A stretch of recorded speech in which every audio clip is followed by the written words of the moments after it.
start with you.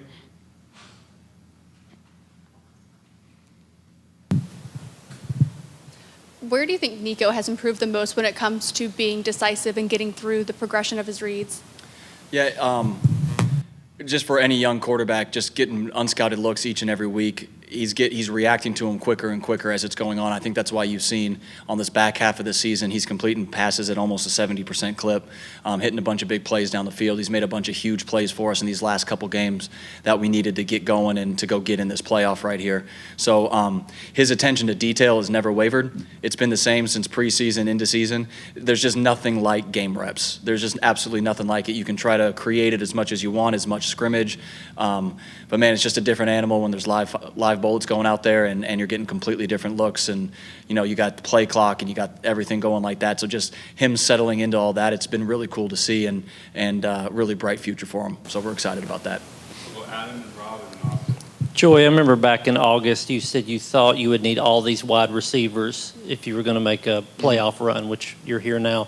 With Mike Matthews particularly, do you feel like he's in a place where he can contribute if he is to play, and does that depend on more of the injuries of the other guys, whether or not he plays? No, we fully intend on Mike being a big part of everything we're doing. It's the same thing now. Like, if this goes the way you want it to go, you got 4 games left. You got a quarter of a season left to play right here. All those guys that are here and that are going, we expect them to play at a high level. We feel comfortable throwing anybody out there. Our guys are prepared, they're ready to play, and they're dang good players. So anybody that's called upon, we expect that they go out and they play at a high level, and we expect to see that here every week. Coach, it felt like in the last month of the season, even the loss at Georgia, but Nico just felt like he grew a lot. I mean, where did you see the biggest growth in him over those last 4 or 5 games? The way that kid I think the way he was able to get to that is he doesn't blink. You know what I mean? And I said that from the very beginning. The kid's got a very even heart rate.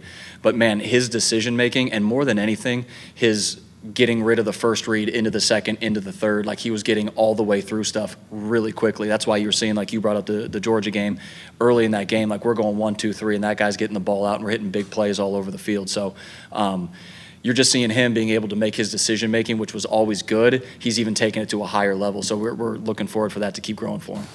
You talk about not blinking. You go into the Vanderbilt game, I mean, I don't even think he'd thrown a pass yet, and he was down 14-0. Yeah. That next drive, he takes right down the field, hits Dante for the touchdown. Was that as big a drive to kind of show his growth at any point in the season? 100%. And for him and really the whole offense, like we got the ball for the first time. Not the first time, we had 2 snaps and we had the turnover. But so our third snap of the game, it's 14-0. And I asked on the headset, because I'm up top, I said, how do we look down there? And to a man, every coach was like, we're good. Like, nobody's blinking, nobody's worried. They all know what's about to happen. And we go down, drive, score, get a stop, score, and then roll from there. So that drive was huge. And what I loved about what he did in that drive is he didn't, fall into himself. He didn't start, I don't want to mess anything up. I don't want to have anything bad happen because something bad has already happened. Like, nope, that's the ball there. I got Tay, and I'm driving this thing down the field for a touchdown. So exactly right. That was a very good representation of where we're at as an offense and where he's at as a quarterback. Joey, the calendar being what it is, how are you budgeting your time right now where you've got some really important things happening all at the same time? Yeah, that's the fight right there. With stuff being open right now and recruiting official visits and all that type of stuff, it's you can't stop doing it. But, talking with Coach Heupel, right, you recruit at a high level to go to the playoff and try to win a championship. Well, we're in this thing, so we can't stop forgetting what the main thing is, which is going these next 4 weeks and playing at a high level, giving ourselves a chance to win. So with that, the other thing can't take a back burner, but it's the mentality from this whole staff is we are here for a reason. That reason's to go win this game on Saturday night. We'll go Sam and then Patrick. Back here, Coach. The numbers obviously show the story of Ohio State's defense, but looking at film and all that, what makes this defense so dangerous? Yeah, you got starters. You got really good players across the board. They roll out there. They play extremely aggressive brand of defense. They pressure a bunch. They'll press their corners. They'll press their safeties, their nickel. They let their defensive linemen change up their rush techniques. Like, everything they do is designed to try to create negatives and to try to take the will of an offense. So they present a very unique challenge. they're a really good defense. That's why, as you said, their numbers are at the top, if not the top of every defensive category right there. It's a unique challenge. We feel like our guys are ready for it, and they're looking forward to what that challenge is going to be on Saturday night. Patrick? Joe, you guys have played a lot of 12 personnel this season. Obviously, that's something you guys have even leaned on in a lot of games. How much of a different element does that bring to what you guys can do, I think throwing and running? Yeah, it's a bunch, and like you said, in the passing game too, created a bunch of individual matchups for us out wide in the 12 personnel passing game, and when people were playing wide, it created big holes inside. So it's been a really, really good addition for us. The tight end room led us to be able to do that. We had some really good players in there, and I think there's a lot of times like when you get big, it's to run the ball, but you get big and you got those wideouts out there that can run the way our guys can. It creates one-on-ones, and we've had a bunch of big explosive plays in the 12 personnel passing game. So it's been a huge addition to what we did. It was something we knew we wanted to grow starting in February, and we committed to it, and we're seeing the fruits of that here in the season. Wes? Joey, I'm sure y'all look at all this stuff and study it, but on third down, where's the sort of, I guess, risk-reward factor on, kind of taking it slower and making sure the guys get the right play versus it being third down on the road and that giving the crowd more time to kind of be a factor? Yeah, it's like you said, it's what is the actual situation that's going on right here. Like, are you in a good situation, bad situation? What's the momentum? What's the feel of the game? The most important thing, like people talk about our tempo and all that stuff, is running good, efficient football plays. Like is what it is. That's what it comes down to. And if we have to sacrifice the tempo to get everything communicated, get on the same page, we'll do that. If we can play with our tempo, we'll do that. If we want to sub and move bodies around to get people in the right spot to try to create an advantageous matchup, we'll do that. So there's not really one way to do this thing, and especially when you go, like you said, into a hostile environment, the most important thing is always going to be running good football plays efficiently. And then everything else takes a backseat to that. We'll do a few more from the room, then we will do the Zoom questions. We'll go to Paige, Brent, and then we'll finish with Rick and Adam. OSU, they have about 35 sacks on this season, a lot of that coming from their defensive edges. What kind of stress is that going to put on your tackles and Nico Iamaleava to get the ball out quickly, like you mentioned? Yeah, it's picking your times to push it down the field without being reckless about it.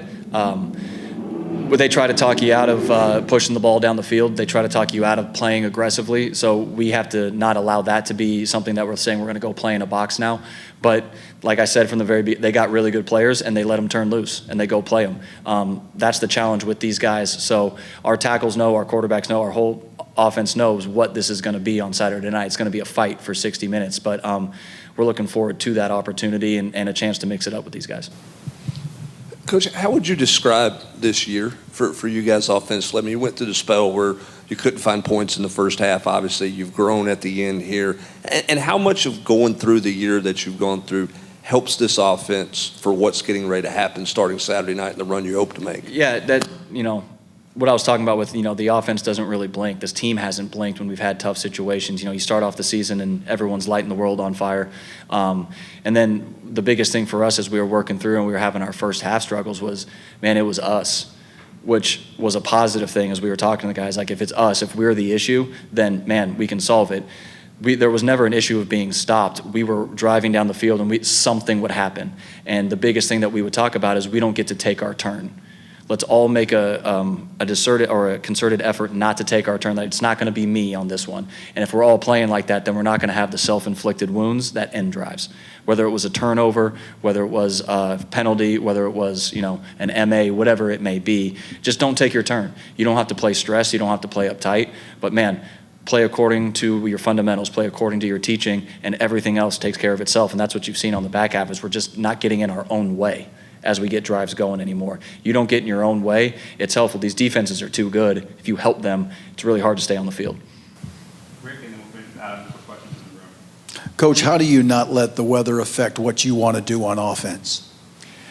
I mean, the simple question to that one is you don't. Yeah, it'll be cold out there. We've played in cold games before. I mean, it was snowing here last week. You go out there, it's cold in pregame, and then you start playing, and man, you don't feel it anymore. You go out and you play at a high level.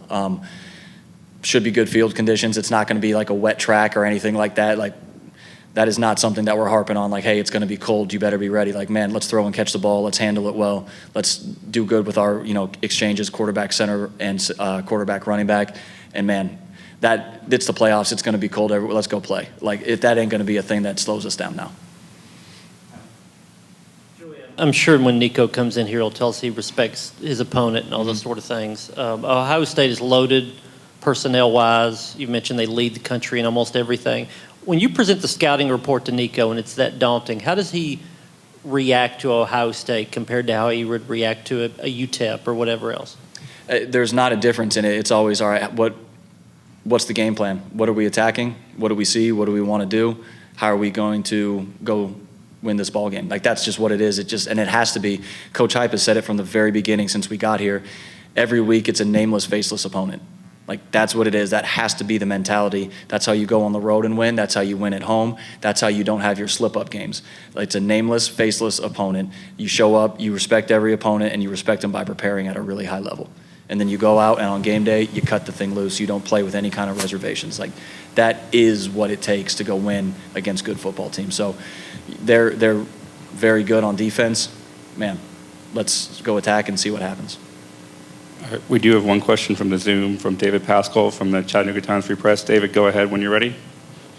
All right, Joey, thanks for doing this. Wanted to just ask about the football itself. Are y'all able to use space heaters to keep those things warm Saturday night? Or how do you keep a football warm? And I was curious, given a game that could go into the low 20s, maybe even upper teens, how many snaps when you start a possession can that ball go from being grippable to feeling like you're throwing a brick? Yeah, I think our equipment managers do a great job. We got everything under the sun as far as what you're allowed to have down there to keep the guys' hands warm, the balls warm, to keep it as good as possible. They do a great job mudding them up and all that stuff. So don't think that's going to be an issue. We'll try to not sub the ball as much as possible, because when you sub the ball, you got to slow down. So we'll try to do that as little as possible, but if it calls for it, Nico always knows that anything weather-wise happens, that he doesn't like the ball, he'll just signal and call for a new one and get a new ball. So like I said, that's not something we've had a bunch of focus on from our end. That's what our equipment guys they're stressing about, so I'll let them handle that. But we feel like we should be able to go handle this well and go play at a high level. Thanks. Yes, sir.